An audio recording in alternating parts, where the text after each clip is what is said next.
Hello बच्चों, welcome. चलो आज फटाफट रिवाइज करते हैं आपकी ईवीएस टेक्स्ट बुक का चैप्टर 6, खुशहाल और स्वस्थ जीवन। इसे इंग्लिश में कहते हैं हैप्पी एंड हेल्दी लिविंग। बहुत ही इंटरेस्टिंग चैप्टर है और हाँ, एग्जाम्स के लिए भी सुपर इंपॉर्टेंट है। सो रेडी हो ना? तो शुरुआत करते हैं एक बहुत ही सिंपल से सवाल से। अच्छा, सोचो तो जरा, सबसे ज्यादा खुशी कब होती है? याद आया? आपकी टेक्स्ट बुक में भी तो यही सवाल है, राइट? चलो इसका जवाब ढूंढते हैं साथ में। तो देखो, सबसे पहला टॉपिक है भोजन और खुशी। अक्सर हम में से बहुत सारे लोगों के लिए खुशी का सीधा साधा कनेक्शन उनके फेवरेट खाने से होता है। सही बात है ना?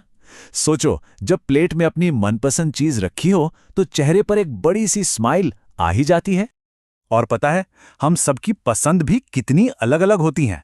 जैसे किसी को पसंद होती हैं ये एकदम सॉफ्ट और फ्लफी इडलीज, तो किसी और को पसंद आते हैं ये क्रिस्पी गरम गरम समोसे। और हाँ, ये फूली फूली गरम पूड़ीज। देखकर ही मुंह में पानी आ गया, है ना? पर एक इंटरेस्टिंग बात सोचिए, ये जितनी भी अलग अलग डिशेस हैं, ये सब बनती तो अलग अलग अनाज, दालों और सब्जियों से ही है। लेकिन एक सवाल है, क्या कभी सोचा है कि ये इतना टेस्टी खाना आखिर हमारी प्लेट तक पहुंचता कैसे है? इसका भी ना एक पूरा सफर होता है।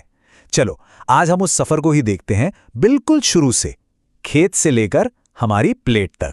पता है, ये सफर ना काफी लंबा और मेहनत भरा होता है। देखो, सबसे पहले एक किसान एक छोटा सा बीज मिट्टी में बोता है। फिर सूरज की धूप और पानी की मदद से वो बीज एक पौधे में बदल जाता है, बड़ा होता है। फिर जब फसल पक जाती है तो किसान उसे काटता है। वहां से ये जाती है मार्केट में, दुकानों तक, और फाइनली हमारे घर पर फैमिली मेंबर्स उसे प्यार से पकाते हैं, तब जाकर वो हमारी प्लेट में आता है। सोचो, कितना लंबा सफर है ना ये। और इस पूरे सफर में सिर्फ किसान ही नहीं होता। सोचो, इसमें बहुत से लोग, जानवर और नेचर यानी प्रकृति सब मिलकर हमारी मदद करते हैं। ये एक टीम एफर्ट जैसा है। सबकी मिलीजुली मेहनत से ही खाना हम तक आखिरकार पहुंचता है।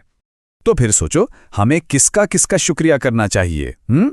सबसे पहले तो उस फार्मर का जिसने इतनी मेहनत से फसल उगाई, फिर उन पशुओं का जिन्होंने खेत में मदद की, उस शॉपकीपर का जो हम तक सामान लाए, और हाँ, अपने फैमिली मेंबर्स का जिन्होंने इतने प्यार से खाना बनाया, और सबसे सबसे जरूरी मदर नेचर का, यानी मिट्टी, पानी और सूरज का। ये लिस्ट याद रखना, एग्जाम के लिए बहुत इंपॉर्टेंट पॉइंट है। ओके, तो खाना कहाँ से आता है ये तो हमने अच्छे से समझ लिया। चलो अब आगे बढ़ते हैं। अब बात करते हैं कि खाने को खाया कैसे जाना चाहिए। हाँ, इसका भी एक तरीका होता है और इसे कहते हैं माइंडफुल ईटिंग। बिल्कुल, ध्यान से खाने का जादू। तो ये माइंडफुल ईटिंग है क्या? सिंपल सा मतलब है पूरा ध्यान देकर खाना। मतलब जब हम खाना खा रहे हों तो हमारा सारा फोकस, सारा अटेंशन सिर्फ खाने पर होना चाहिए। हम क्या खा रहे हैं, कैसा टेस्ट है, कैसा फील हो रहा है। सुनने में सिंपल लगता है, पर यह आदत ना बहुत पावरफुल है। अब इस इमेज को देखो, यहां पर डिफरेंस बिल्कुल साफ दिख रहा है ना? एक तरफ है माइंडफुल ईटिंग, यानी धीरे धीरे हर बाइट को एंजॉय करके खाना, और दूसरी तरफ है डिस्ट्रैक्टेड ईटिंग, जिसमें टीवी या मोबाइल देखते हुए जल्दी जल्दी खाना खाया जा रहा है। याद रखो, जब हम ध्यान से खाते हैं तो हम खाने की रिस्पेक्ट करते हैं और उसे बर्बाद भी नहीं करते। तो सवाल यह है कि इसको प्रैक्टिस कैसे करें? बहुत आसान है, आपकी बुक में ही सिंपल स्टेप्स दिए गए हैं। चलो देखते हैं। स्टेप 1, खाने को धीरे से मुंह में रखो। स्टेप 2, उसे अपनी जीभ से फील करो। स्टेप 3, आराम से धीरे धीरे चबाओ। स्टेप 4, उसके फ्लेवर और टेस्ट को महसूस करो। और स्टेप 5, निगलने से पहले उसका टेक्सचर कैसा है ये याद रखो। ट्राई करना, इसमें बहुत मजा आएगा।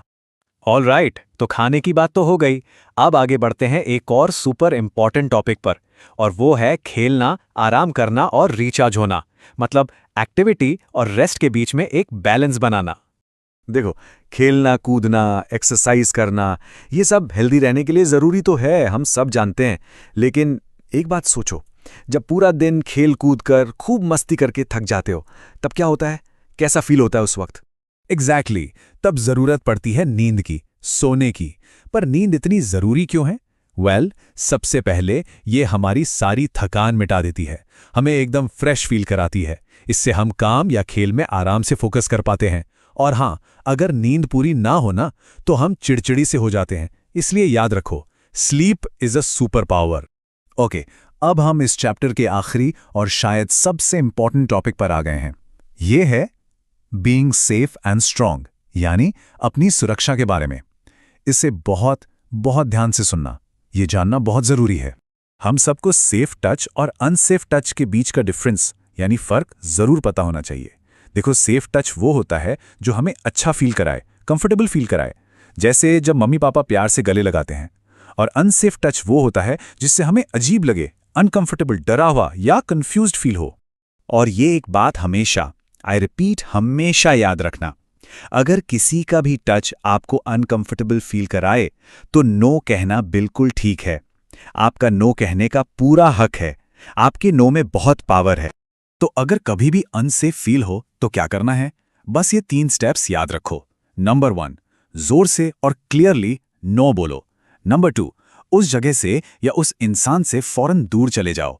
और नंबर 3, जल्दी से जल्दी किसी ऐसे बड़े को बताओ जिन पर आप भरोसा करते हो, जैसे अपने पेरेंट्स या टीचर को। तो चलो पूरे चैप्टर का एक क्विक समरी कर लेते हैं।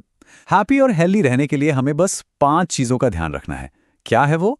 Good food, mindful eating, play, rest और अपनी सेफ्टी। सिंपल। तो ये था हमारे चैप्टर का एकदम क्विक रिवीजन। अब जाते जाते एक सवाल सबके लिए। हमने जितनी भी बातें की उनमें से ऐसी कौन सी एक हेल्दी हैबिट है, एक अच्छी आदत है, जिसे आज से ही रोज प्रैक्टिस करने का प्रॉमिस करोगे? इसके बारे में सोचना जरूर और उसे अपनी लाइफ का पार्ट बनाओ। और हाँ, आपके एग्जाम्स के लिए ऑल द वेरी बेस्ट।